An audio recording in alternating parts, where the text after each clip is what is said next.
ভালোটা কোথায় এখন এই মাসের মধ্যে কেন এত দাম বাড়লো? প্রায় প্রায় প্রায় এক মাসের মধ্যে এরকম আমরা কোনোদিন দেখিনি।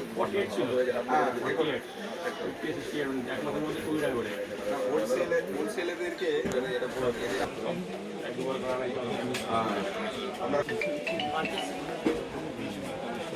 গণেশ ভান্ডার কি আপনার সরকারি কোনো আছে? আচ্ছা আমাদের দিকে আরে এটাও নেই। একজনের কাছে এটা নিয়ে হ্যাঁ অশোকের কাছে আপনার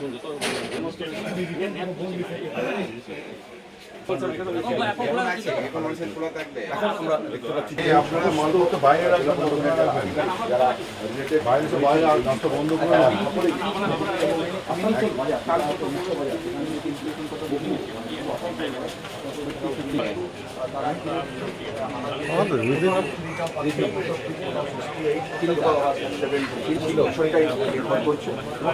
বিষয়টাই কিন্তু খুঁটিনাটি বিক্রি হয়েছে যেমন দেখছেন, পাশাপাশি সমস্ত কিছু নোট করছেন যে সত্যি কি চিনির দাম 68 বা 65 বিক্রি করছে কিনা, সমস্ত বিষয়টাই কিন্তু খুঁটিয়ে দেখা হচ্ছে। এবং যেটা আমরা দেখতে পাচ্ছি যে হওয়াতে কিন্তু এক প্রকার একটা চাঞ্চল্য সৃষ্টি হয়েছে। শুধু আসানসোল নয়, আসানসোল সারাউন্ডিং যে বাজারগুলি রয়েছে সেখানেও কিন্তু ইতিমধ্যেই চিনির যারা ভিডিও আছেন তারা যেমন লোকাল থানাকে সঙ্গে নিয়ে তারাও কিন্তু বিভিন্ন